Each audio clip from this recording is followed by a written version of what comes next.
Il est là devant ma face, celui qui m'a guéri. Il a donné sa vie pour moi et il m'a sauvé. Voici l'homme, mon Rédempteur, qui m'a racheté. Son amour est incomparable. Oui, voici l'homme. Il a pardonné mes fautes, m'a rendu libre en lui. Oh, combien je suis heureux, je suis transformé. Voici l'homme, mon Rédempteur, qui m'a racheté. Son amour est incomparable. Oui, voici l'homme. Son amour est incomparable. Oui, voici l'homme.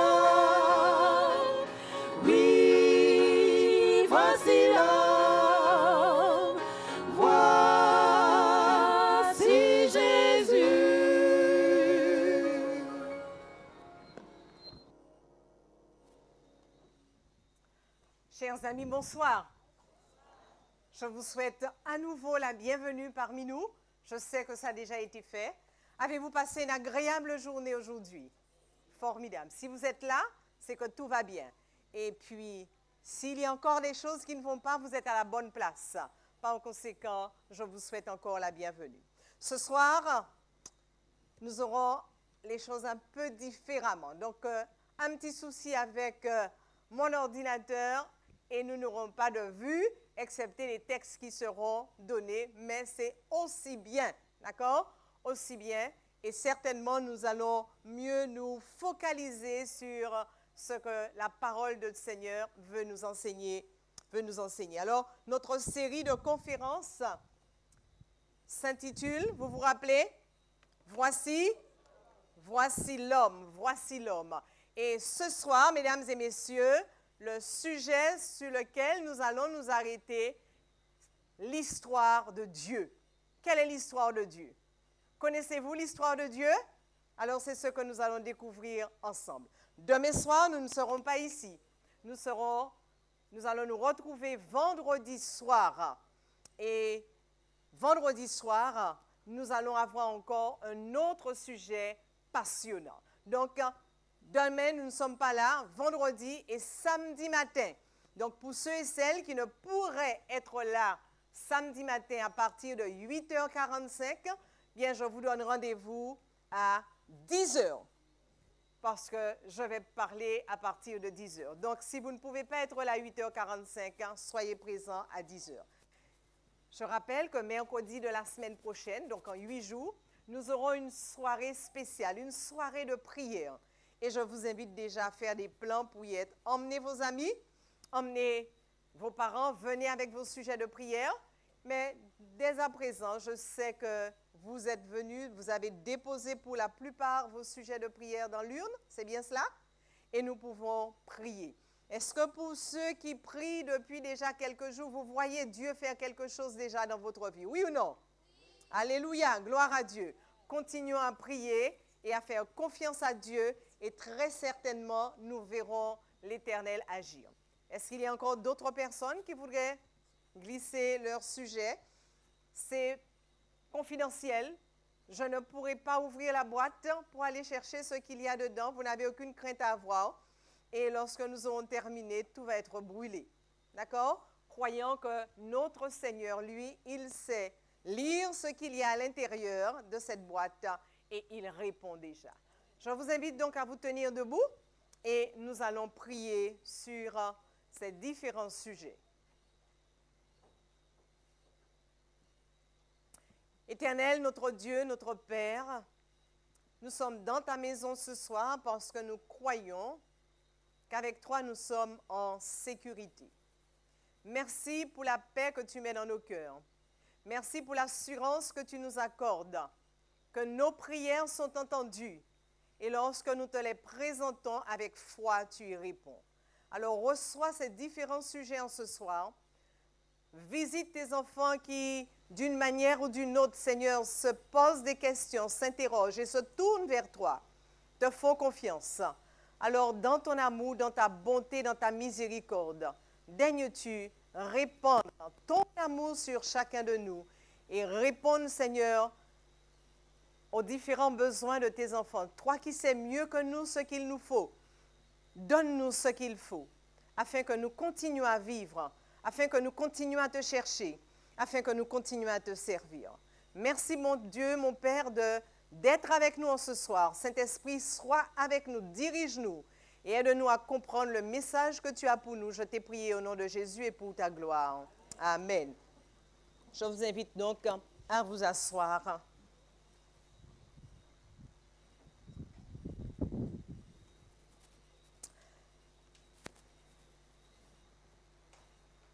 Notre sujet de ce soir, je l'ai dit, s'intitule « L'histoire de Dieu ». Hier soir, mesdames et messieurs, pour ceux qui étaient présents, nous avons compris que lorsque l'homme s'éloigne de Dieu, lorsque l'homme se cache comme l'a fait Adam dans le jardin d'Éden après avoir péché, eh bien cela nous arrive encore de nous éloigner de Dieu lorsque nous savons que ce que nous faisons n'est pas bien. Et qu'est-ce que Dieu fait à ce moment-là? Eh bien, c'est lui qui vient nous chercher. C'est lui qui nous cherche. Lorsque nous nous éloignons de Dieu, l'Éternel Dieu nous cherche. Et pourquoi il nous cherche? Eh bien, il nous cherche pour nous protéger. Il nous cherche pour nous inonder d'amour. Il nous cherche pour nous dire, je suis tout près de toi et je t'aime encore. N'est-ce pas formidable? Alléluia, gloire à Dieu. Nous l'avons vu avec Adam et Ève dans le jardin d'Éden. C'est ce que l'Éternel Dieu a fait. Il les a cherchés. Bien sûr, les conséquences étaient là. Et on a vu que lorsque Dieu dit quelque chose, tout ce qu'il dit est toujours vrai. Par conséquent, les conséquences sont là. Mais Dieu rassure de son amour et nous pouvons continuer à compter sur lui. Mesdames et messieurs, Dieu est et restera un être, l'être le plus surprenant de l'univers. Il restera l'être le plus surprenant de l'univers. Et c'est pourquoi un philosophe britannique du nom de Stephen Hawking a eu l'occasion de dire, alors qu'il se déclare comme athée, il a même écrit ce livre « Dieu n'existe pas ». Et cet homme, vers la fin de sa vie, a eu l'occasion de dire, mais Dieu, est-ce que tu existes? Est-ce que tu existes? Mais qui es-tu donc? Et si tu existes, pourquoi tu t'es si bien caché au point que beaucoup d'êtres humains t'ont cherché et ne t'ont point trouvé? Si tu existes, après avoir dit pendant toute sa vie que Dieu n'existe pas, mais à la fin de sa vie, il est obligé de reconnaître qu'il y a quand même quelque chose. Et là, il dit, mais si tu existes, pourquoi tu t'es si bien caché au point que tant d'hommes t'ont cherché et ne t'ont point trouvé? Oh, mesdames et messieurs, vous comprenez qu'il est important pour nous de connaître Dieu. Se tromper sur Dieu, c'est ce qu'il y a de pire. Se tromper sur Dieu est quelque chose de terrible. Et c'est la raison pour laquelle la Bible, la parole de Dieu est un livre précieux, car la Bible nous révèle qui est Dieu. La Bible nous parle de Dieu et nous permet de mieux comprendre ce Dieu magnifique qui nous aime et qui continue à nous garder, qui continue de prendre soin de chacun de nous. D'ailleurs, j'ai même envie de, je dis quelquefois, mais si le tiers des anges qui a suivi Satan, Lucifer dans sa révolte, parce que lui, il avait quelque chose, il voulait être Dieu, mais les autres anges n'avaient pas décidé de vouloir être Dieu. D'ailleurs, j'ai envie de croire que pendant un moment, ils ont essayé de raisonner Lucifer dans la direction qu'il avait prise. Mais alors, ils ont fini par faire confiance. Ainsi donc, j'aime à croire que si ce tiers des anges avait vraiment compris qui était Dieu, eh bien, il n'aurait pas suivi l'adversaire dans cette direction. Donc, il est important pour nous de bien comprendre, de bien connaître ce Dieu, afin que personne ne se trompe de qui il est. Ce soir, Dieu veut se révéler à nous. Et vous savez comment il va le faire? Dieu veut se révéler à nous de manière particulière. Rappelez-vous que les hommes ont été créés dans un but précis. Le but de, vous vous rappelez quoi? Quel était le but précis de la création de l'homme? Représenter Dieu, défendre Dieu dans le conflit cosmique, révéler toute la sagesse infiniment variée de Dieu, révéler l'amour de Dieu. Et ne voilà-t-il pas que cet homme que Dieu a créé dans un but précis, hier nous l'avons vu, eh bien, va se tourner vers le diable, va faire alliance avec l'ennemi de Dieu, contre Dieu, et par conséquent, vous comprenez qu'il ne peut plus accomplir la mission pour laquelle il avait été créé. Alors, qu'est-ce que Dieu va faire? Qu'est-ce que Dieu va faire? Il va l'éliminer, il va le mettre de côté en lui disant, puisque tu ne peux plus répondre à l'objectif pour lequel tu avais été créé, eh bien, je te mets de côté et je vais faire autrement. Est-ce que c'est ce que Dieu a dû faire, mesdames et messieurs? Pas du tout. Non, ce n'est pas ce que Dieu a fait. Et la Bible nous dit que Dieu n'est pas un homme pour mentir, ni un fils de l'homme pour changer ce qu'il déclare. Parce que lorsqu'il dit quelque chose, il le fait. Et il reste fidèle à ses promesses. Ainsi, lorsque Dieu a déclaré que c'est l'homme qui allait le représenter, c'est l'homme qui allait le défendre, même si, mesdames et messieurs, l'homme avait pris une autre direction, Dieu ne va pas changer son projet. Waouh! Wow. L'homme s'est éloigné de Dieu. Il a trahi Dieu. Nous l'avons vu hier soir. Et non seulement il a trahi Dieu, il a cherché à dire à Dieu, je ne suis pas coupable dans cette affaire. Et malgré cela, Dieu lui dit, je ne vais pas changer mon plat. Je continue à te faire confiance. Je continue de croire que ces trois hommes, race humaine, vous et moi aujourd'hui, Dieu nous dit, c'est nous qui allons continuer à révéler son amour, à révéler son identité. N'est-il pas formidable ce Dieu? Oui, mesdames et messieurs, Dieu est un Dieu vraiment extraordinaire. Alors, cherchons à voir un peu qui est Dieu. Qui est Dieu? Nous savons déjà que Dieu existe de toute éternité. Nous avons vu que Dieu est une famille composée de 3 personnes, une famille composée de 3 personnes. Nous avons vu déjà que c'est une famille que les cieux même ne peuvent contenir, tellement Dieu est grand, tellement Dieu est puissant. Une famille unie de toute éternité, œuvrant ensemble, mesdames et messieurs. Nous l'avons vu à la création, qu'est-ce que Dieu a dit? Faisons l'homme à notre image. Par conséquent, ce Dieu uni continue à demeurer uni. Et cependant, face à ce qui s'est passé sur la terre, Dieu va devoir prendre une décision. Dieu va devoir prendre une décision. Et vous savez ce que Dieu va faire? Lorsque Dieu réalise que l'homme a échoué dans la mission qu'il lui avait confiée. Et nous venons de dire que Dieu dit, c'est toujours l'homme qui va réaliser cette mission. Alors, qu'est-ce que Dieu va faire?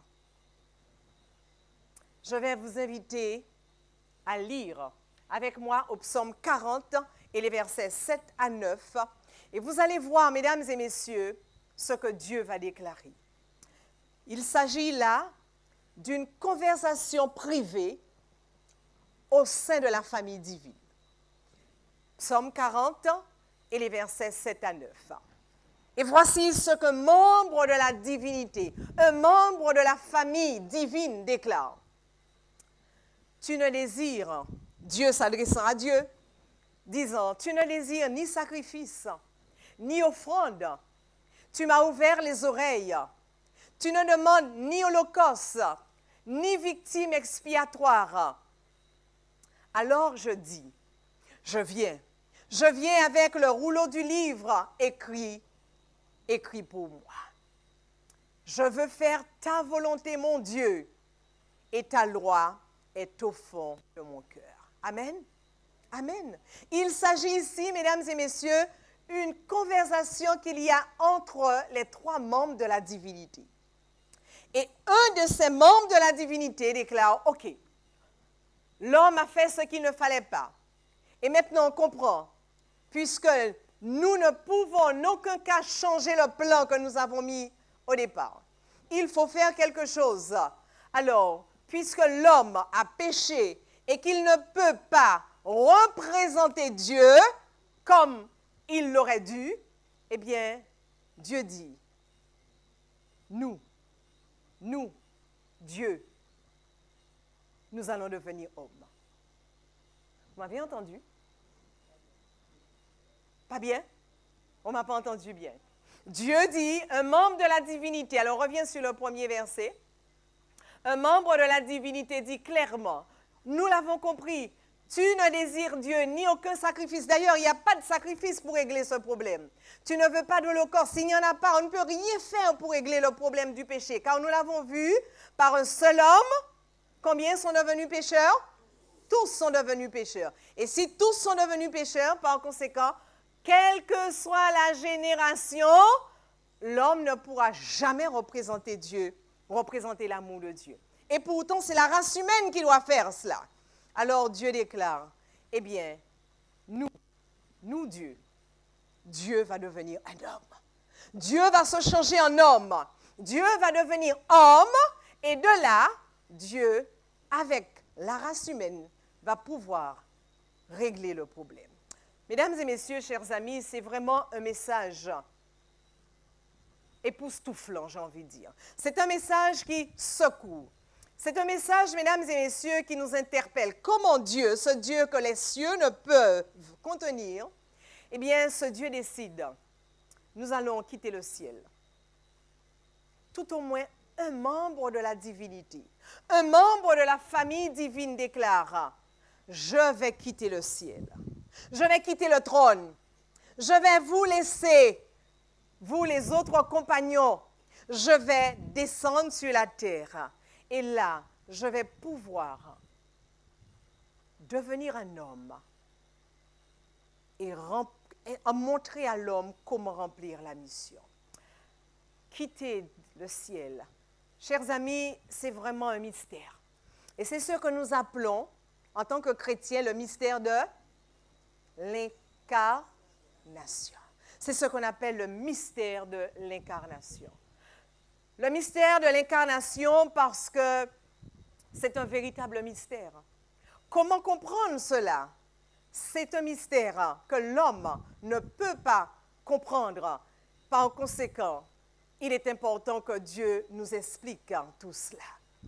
Et dans le livre de Romains, Romains chapitre 5, verset 12, je l'ai déjà cité, c'est pourquoi comme on par un seul homme, le péché est entré dans le monde. On va le lire tout de même, on l'avait déjà lu. Romains chapitre 5. Romains chapitre 5 et le verset 12. C'est pourquoi, comme par un seul homme, le péché est entré dans le monde et par le péché la mort, et qu'ainsi la mort s'est étendue à tous les hommes parce que tous ont péché. Mais Dieu, par l'incarnation d'un de ses membres, en l'occurrence le Fils, va pouvoir régler ce problème de péché. Et non seulement régler le problème de péché, mais permettre à l'homme de continuer à réaliser la mission pour laquelle il était venu à l'existence. Je voudrais vous inviter à continuer à écouter, à imaginer la conversation qu'il y a dans ce trio divin. Et voici ce qu'on peut entendre Dieu dire. Car, vous devez savoir, mesdames et messieurs, que cette décision n'a pas été prise au moment où Adam et Ève ont péché. Cette décision n'a pas été prise au moment où le mal est entré dans le monde. Mais bien avant la création du monde, bien avant l'existence d'Adam et Ève, bien avant le péché, Dieu avait déjà décidé, si toutefois l'homme venait à changer de direction, on l'a vu hier soir, Dieu a créé l'homme libre et il est toujours capable de prendre la direction qu'il veut. Mais Dieu avait dit, si toutefois l'homme devait changer de direction et nous abandonner, se rallier à l'adversaire, alors Dieu avait déjà pris la décision depuis ce moment-là d'intervenir et de venir sur la terre, de se faire homme. Et voici un peu la conversation que je vous invite simplement à écouter puisque je n'ai pas pu vous passer les diapos. Voici ce qu'on peut imaginer Dieu en train de dire. Si la race humaine devait tomber, nous, famille divine, nous nous sacrifierions pour sauver les hommes. Je reprends cela. Si la race humaine devait tomber, nous, famille divine, nous nous sacrifierions pour sauver les hommes.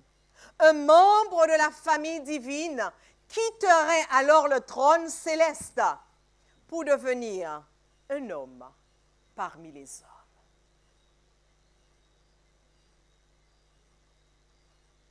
Nous nous mélangerions, nous contaminerions notre race pure à la race humaine, polluée et souillée. Je parle de Dieu, ce que Dieu a conçu de toute éternité, que nous appelons le plan de la rédemption. On entend Dieu dire encore, nous nous humilierons au dernier degré de la honte. On verra ça demain, vendredi soir. Mais nous nous humilierions au dernier degré de la honte. Dans quel objectif? Pour rétablir les enfants des hommes, pour rétablir la seule brebis perdue. Voici ce que Dieu avait décidé. Nous savons que dans la préscience de Dieu, mesdames et messieurs, il savait tout. Il sait tout. Et nous comprenons pourquoi il a prévu toutes choses en amont. Ne dit-on pas que diriger, c'est prévoir? Il avait déjà prévu tout. En se disant, si toutefois l'homme devait passer à côté, puisque Dieu est un Dieu de parole et qu'il ne change pas, alors nous mettons déjà un plan en place. Et ce plan, c'est que Dieu se ferait incarner. C'est que Dieu deviendrait un homme. Et là, il serait alors en mesure de relever l'homme parce que lui-même sera un homme. Oh, chers amis, je ne sais comment vous recevez une telle déclaration, un tel message. L'apôtre Paul a cherché à décrire ceci. Et dans le livre d'Éphésiens, au chapitre 1er, les versets 4 à 5, voyons comment l'apôtre Paul va tâcher d'expliquer ceci. Éphésiens, chapitre 1er, les versets 4 et 5. Et voici ce que l'apôtre Paul déclare. En lui, en Christ, Dieu nous a élus avant la fondation du monde. Quand il nous a élus? Avant la fondation du monde pour que nous soyons comment? Saints et irrépréhensibles devant lui. Nous ayant prédestinés dans son amour à être quoi? À être qui? Des enfants d'adoption. À être ses enfants d'adoption par Jésus-Christ selon le bon plaisir de sa volonté. Ainsi, chers amis, ce texte est clair. Dieu l'avait déjà prévu. Il avait déjà prévu que nous serions des enfants d'adoption. Ainsi, Dieu savait ce qui allait se dérouler sur la terre. Et ce Dieu avait déjà tout prévu. L'apôtre Paul dit oui, Dieu l'avait prévu et il avait tout mis en place.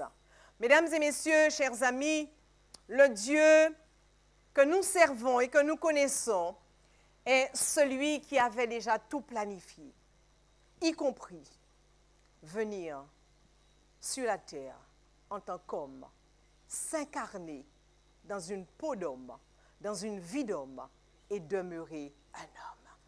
Et demeurer un homme. C'est ainsi que des années avant que cela ne se produise, Dieu va le révéler à la terre, à la famille humaine. Dans le livre d'Ésaïe au chapitre 9 et le verset 5, nous pouvons le lire. Ésaïe chapitre 9 et le verset 5. Alors il est dit ceci, « Car un enfant nous est né, un fils nous est donné, et la domination reposera sur son épaule. On l'appellera, comment? Admirable, conseiller, Dieu puissant, Père éternel, prince de paix. » Oui, cet enfant qui avait été annoncé, c'est clair, c'est Dieu lui-même. Lorsqu'il est dit que cette femme sera enceinte, on va voir le texte dans un instant, et enfantera un fils, cet enfant qui devait naître sur la terre, c'est Dieu lui-même qui devait venir. Et c'est ainsi, chers amis, que, oui, Dieu, par l'ange Gabriel, va se révéler à Marie. Alors, on va voir ceci dans le livre de Luc au chapitre 1er. Luc chapitre 1er. Et nous lirons à partir du verset 26. Luc chapitre 1er à partir du verset 26. Ça y est, on a trouvé, ok. Au 6e mois, l'ange Gabriel fut envoyé par Dieu dans une ville de Galilée appelée Nazareth, auprès d'une vierge fiancée à un homme de la maison de David nommé Joseph. Et le nom de la vierge était Marie. L'ange entra chez elle et dit, « Je te salue, toi à qui une grâce a été faite. Le Seigneur est avec toi. » Verset 29. Troublée par cette parole, Marie se demandait ce que pouvait signifier une telle salutation.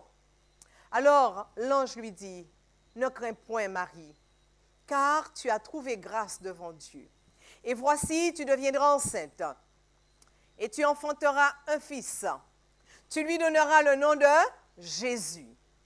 Il sera grand et sera appelé fils du Très-Haut. Il sera grand et sera appelé fils du Très-Haut. Et le Seigneur Dieu lui donnera le trône de David son père. Il régnera sur la maison de Jacob éternellement, et son règne n'aura point de fin. Au verset 34, Marie dit, « Mais comment cela peut-il se faire? Je n'ai pas d'homme dans ma vie, je ne suis pas mariée. » Et alors l'ange lui dit, « Le Saint-Esprit viendra sur toi, et la puissance du Très-Haut te couvrira de son ombre. C'est pourquoi le Saint-Enfant qui naîtra de toi sera appelé fils de Dieu. » Voilà, mesdames et messieurs, le récit de cette histoire. Le récit de cette histoire d'incarnation de Dieu en l'homme. Et là, je vous invite à imaginer un peu la chose. Dieu, que les cieux ne peuvent contenir. Dieu qui a créé toutes choses. Dieu, mesdames et messieurs, qui n'a ni début ni fin, se retrouve, d'après ce texte, introduit dans le sein d'une femme, dans l'utérus d'une femme. Un petit organe, bien sûr, pour les femmes qui ont, vous connaissez, que ce soit les hommes aussi, qui va se développer, bien sûr, pour contenir un bébé, peut-être quelquefois même jusqu'à 4 kilos. Plus? Quelquefois? Ok, d'accord. Mais en tout cas, regardez-vous, mesdames, Dieu qui n'a pas de début et qui n'a pas de fin va être incarné dans le sein de Marie. Et là, il va demeurer. Je parle de qui? Je parle de Dieu. Je parle de Dieu, mesdames et messieurs. Ce Dieu qui a tout créé. Et Marie était tellement surprise d'entendre une telle chose. Oh, regardez ce qu'elle va dire à partir du verset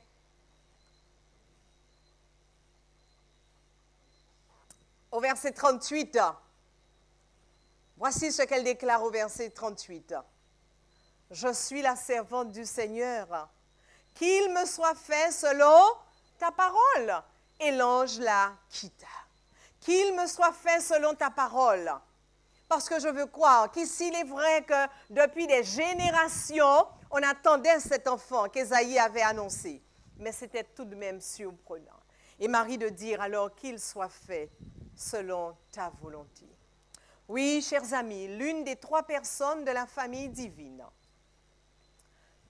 d'un commun accord avec les 2 autres, s'est fait homme pour devenir le sauveur de la race humaine. Et je dis amen à cela. Je dis amen à cela. Vous savez, nous sommes peut-être tellement habitués avec ce récit. Nous sommes tellement familiarisés avec ce récit que Dieu est venu parmi nous en Jésus et qu'il nous a sauvés, que cela ne répond pas suffisamment. Mais laissez-vous imprégner par ces textes et voyez, mesdames et messieurs, ce que cela pourrait signifier. Dans le livre de Philippiens au chapitre 2, Philippiens chapitre 2, les versets 6 et 7, alors nous pouvons lire ce qui suit. Philippiens chapitre 2, versets 6 et 7.